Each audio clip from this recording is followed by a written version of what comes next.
Hi everyone, happy Monday. Welcome back. I'm Amy Brooks and this is your daily tarot reading. Today we've got the Temperance card, I should say.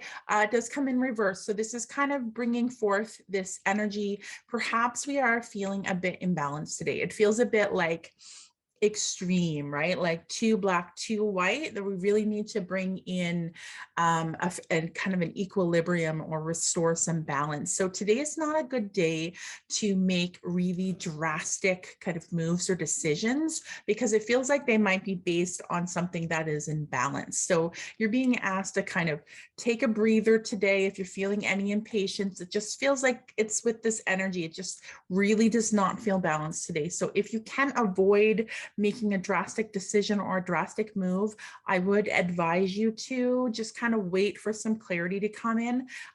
Sometimes we make decisions when we are feeling a little bit hot-headed in a certain way, or we feel really convicted in one way. And then hindsight tells us like, oh, like maybe if I just sat on that for a little bit longer, I would have made a different decision.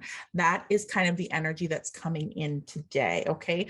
Just practice some moderation today. No extremes. Have a wonderful Monday, and I'll see you on Tuesday. Bye.